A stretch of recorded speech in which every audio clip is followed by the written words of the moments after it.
This country was founded on folks who were seeking relief from tyranny. But yet, we've become so comfortable with it in our own country. If you think that locking people in cages is not tyranny, then you need to leave and get in your car right now. People do not deserve, no matter what they've done, to be subjected to state-sanctioned violence, especially at the hands of those who are put in places to protect and to serve us. We stand vigil in some solidarity with more than 30,000 mostly black people currently incarcerated in state prisons across North Carolina.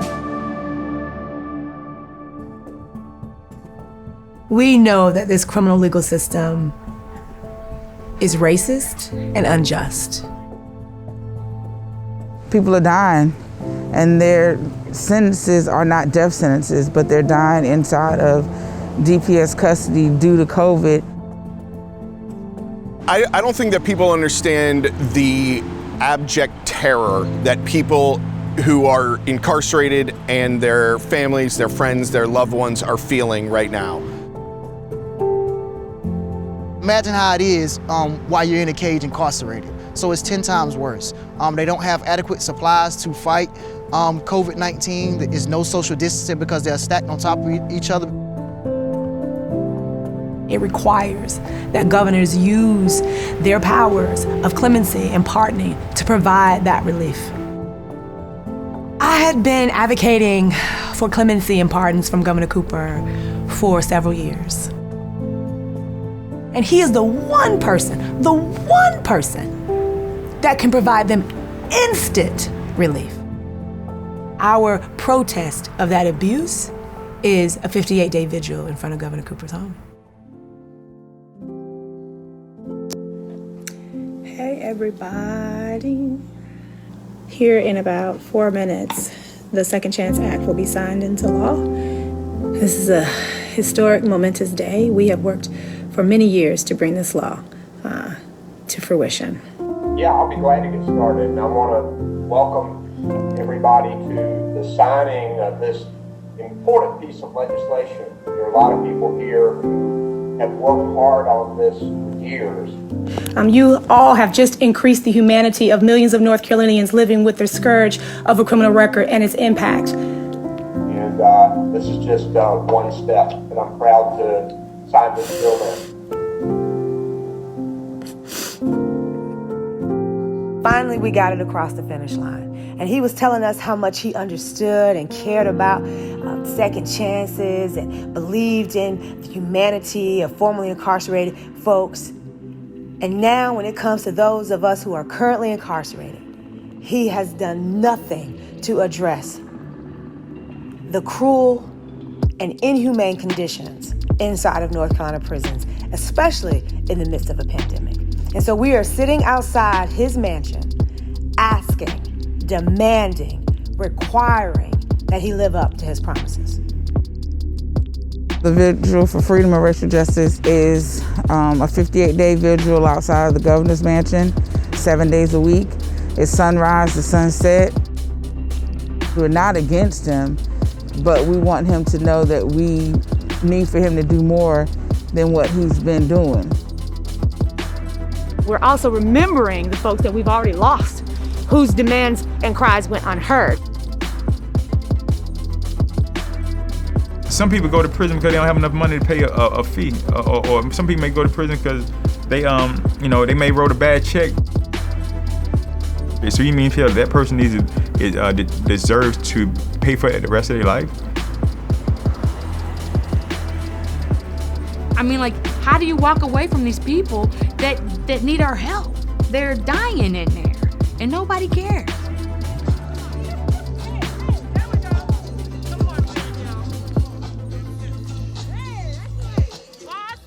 We've deepened our relationships. We've met people who have said their support, who have said they don't support. We sat out here one day, it was raining so bad I thought we were gonna get swept away. I swear to God, I was scared to death. Pardon people, not turkeys. We know that the system has been stacked against Black, brown, and poor people for many years.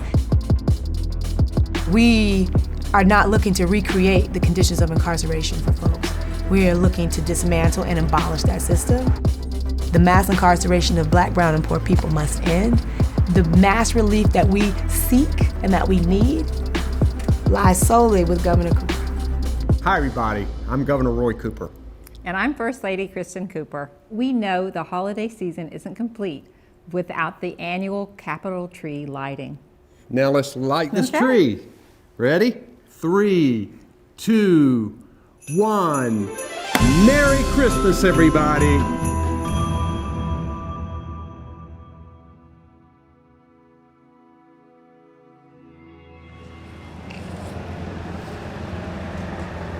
Day 40 of the Vigil for Freedom and Racial Justice.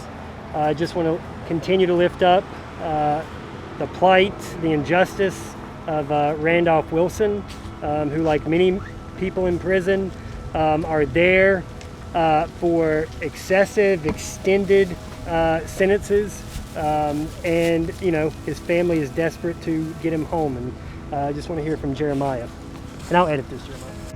He received 2 life sentences, consecutive life sentences, plus 30 years. That's my brother, and I mean, it's just sad that, we've been apart so long. I mean, we are all we have, All I can do is pray. Just pray that I can get him back if the pandemic don't take him. Yeah.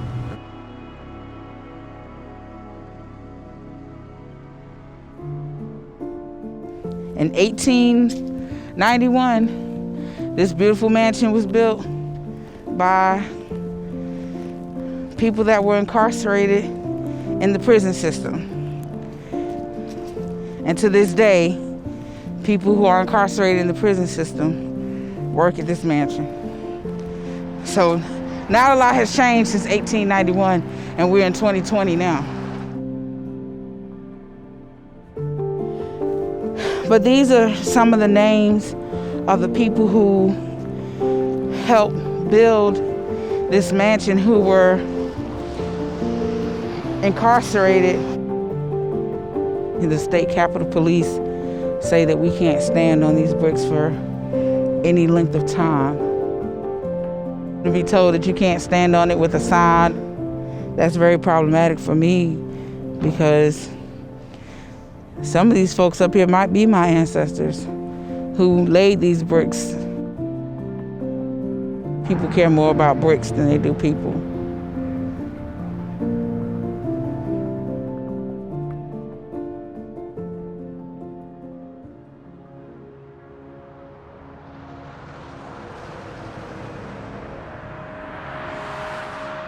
A lot of us made promises to the people on the inside that we wouldn't forget them. And this is showing them that we didn't forget you. I ended up here because I spent time in a cage, and I know what it feels like to feel forgotten. This is a movement that is born out of, again, our own pain and experiences, and that is what drives us.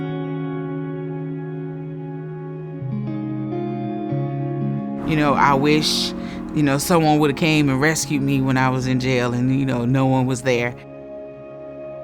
So I always had this vision of being that person. And so that's why I do all that I do, is because I want to be able to make a change. The greatest thing that get me, man, when you got kids walking around saying they hate their dads. How their dad was 17-year-old when they made a mistake, but for the rest of their life they convicted of it. And so now you hate your dad, but you only know what your dad's pain is.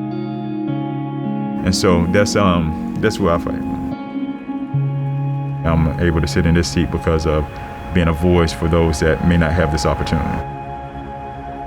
All I always remember when I was in prison was every day that I used to wake up because I just think it was a nightmare. I just know that it was important for me to figure out a way that I could try to do something with my life. I was trying to make a walkway so that other people can try to get out of it too. We informally incarcerated people are the experts on incarceration. We are the solutions to incarceration. It is our duty to help folks who are incarcerated.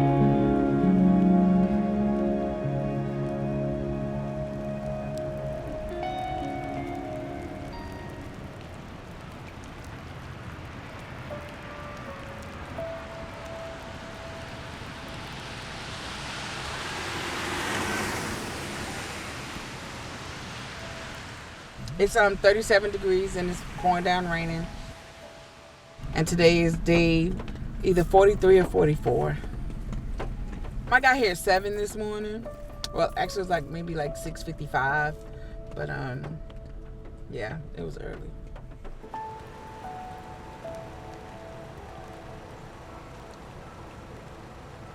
Everything we've tried to do out here has been messed with by the police. And they told us no tents, no camping. We had little camping heaters and stuff like that, none of that. So after that, we sat outside with umbrellas, but that really didn't help us a lot. So what we decided was from the very beginning of this was that we were going to be like our comrades in Hong Kong who had said that their philosophy and strategy was to be like water. And so that's what we've tried to do. That's why we're sitting here in our cars. I have a choice to be out here, not be out here. People who are incarcerated don't have a choice. I choose to endure and go through because I want to stand in that gap for them and let them know that we see you, we love you. Do not forget our people who are incarcerated.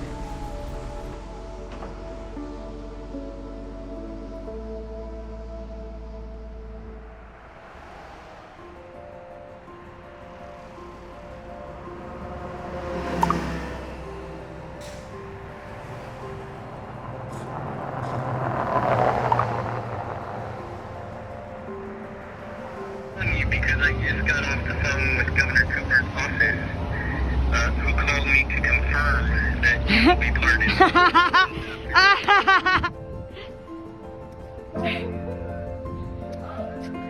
I got some good news, y'all. I got some good news, y'all. People coming home, y'all. It's only 5. So by no means are we done. We got the first of what we know is going to be many people are gonna come home. I'm so excited. I mean, it's a small step, but it's a monumental step for a governor who has not done any pardons up until today, the 44th day of the Vigil. That's a small step, but we're still gonna be out here till January the 1st, but we're gonna celebrate.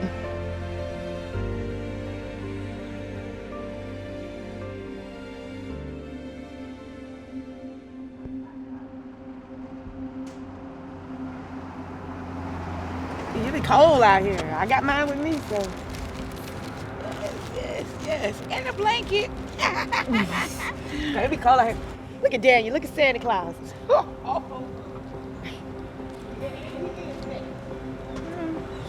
Excited to be here, but we're going to Johnson Correctional today because we got to get the news out, because you got to think about them being locked back and locked down.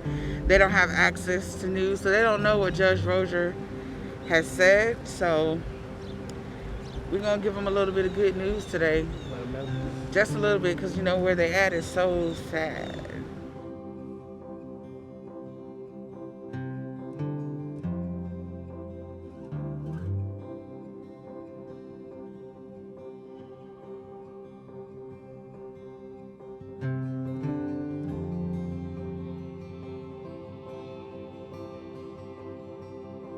NAACP versus Cooper. Cooper's losing.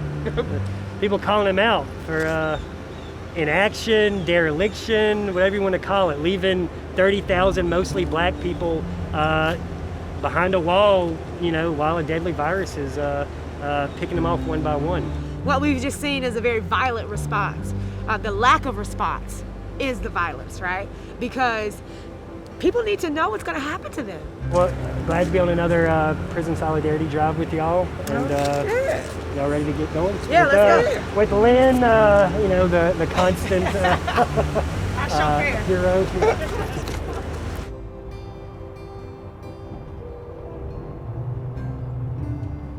like how I had the arm. Okay. All right, y'all. We on our way to this. We're almost at this prison.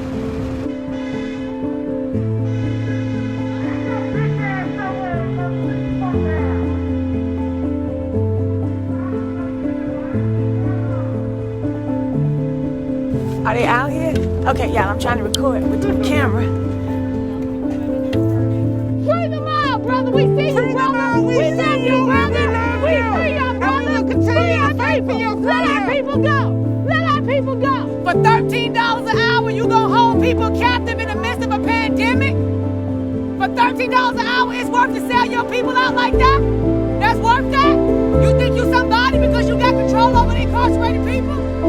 You haven't done anything that you can do to make sure those people or yourself stay safe. You are a slave to the state. Free them all, brother. We see you, brother. We love you, brother. We free our brothers. Free our people. Let our people go. Let our people go. Hear ye to all who it may concern. Judge Vincent Rozier has declared that the conditions of incarceration are inhumane and cruel. Free our brothers and our sisters. Free them all. We don't care, sir. You can call whatever radio you need to call and do whatever you need to do. Your authority is only on the side over there. Free them all. We love you, brothers. We see you. We love you. Free them all. Oh, he is mad. He is big mad. We got a big mad, y'all.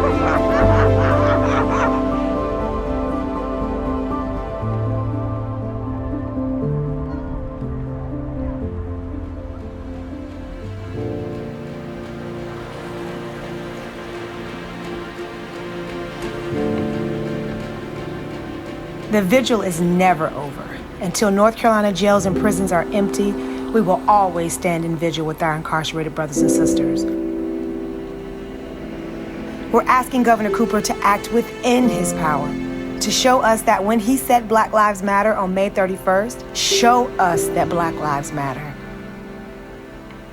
We will never forget what has been done to us and to our people, and we will always stand in solidarity with our Black, queer, trans family members who are the most marginalized inside of those walls. We are asking, we are demanding, let our people go.